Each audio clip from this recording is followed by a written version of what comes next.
ನೇತ್ರಾವತಿ ನದಿ ಹತ್ರ ಅತಿ ಹೆಚ್ಚು ಹೆಣಗಳು ಸಿಗ್ತಾ ಇದ್ವು ಅಂತ ನಿಜನಾ ಇದು? ಖಂಡಿತ ಸರ್, ತುಂಬ ಸಿಗ್ತಾ ಇತ್ತು. ಒಂದು ದಿನದಲ್ಲಿ ಬೆಳಿಗ್ಗೆ ಒಂದು ಡೆಡ್ ಬಾಡಿ ಮಣ್ಣು ಮಾಡಿದರೆ ಮತ್ತೊಂದು ಕಡೆಯಿಂದ ಒಂದು ಸುದ್ದಿ ಬರ್ತಾ ಇತ್ತು, ಆ ಕಡೆ ಇನ್ನೊಂದು ಗುಡ್ಡೆಯಲ್ಲಿ ಒಂದು ಡೆಡ್ ಬಾಡಿ ಇದೆ ಅಂತ ಹೇಳ್ತಾ ಇದ್ರು.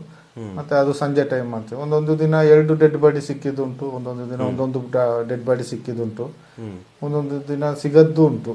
ಅಂದ್ರೆ ಡೆಡ್ ಬಾಡಿಗಳು ಕಂಟಿನ್ಯೂಸ್ ಸಿಗ್ತಾ ಇದ್ವು. ಅತಿ ಹೆಚ್ಚಾಗಿ ಹೆಣಗಳು ನೇತ್ರಾವತಿ ನದಿ ಹತ್ರ ಸಿಗ್ತಾ ಇದ್ವು, ಇದು ನಿಜಾನೇ? ಖಂಡಿತ ಖಂಡಿತ ಸರ್. ನದಿ ದಡದಲ್ಲಿ ಎಲ್ಲಿಯೋ 1-2 ಮುಳುಗಿ ಅಂದ್ರೆ ಆಕಸ್ಮಿಕ ಹೋಗ್ತಾ ಇದ್ರು, ಫಾಲ್ಟಿಗಳು ಇರ್ತಿದ್ರು, ಅವರು ಕೇಳಿಸ್ಕೊಂಡು ಹೋಗ್ತಾ ಇದ್ರು ಬಾಡಿಗಳು.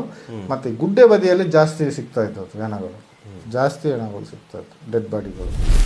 ಆನೆ ಮಾವುತನ ಬಗ್ಗೆ ಹೇಳ್ಬೇಕು ಅಂದ್ರೆ, ಆ ಆನೆ ಮಾವುತನ ತಂಗಿಯ ಬಗ್ಗೆ ಅವನಿಗೆ ಒಂದು ಕೆಟ್ಟ ದೃಷ್ಟಿ ಇತ್ತು. ಯಾರು? ರಾಜೇಂದ್ರ ರೈ ಅಂತ ಒಬ್ಬ ಇದ್ದಾನೆ, ಸೂಪರ್ವೈಸರ್, ಅವನು ತೋಟದ ಸೂಪರ್ವೈಸರ್. ಅವನಂದ್ರೆ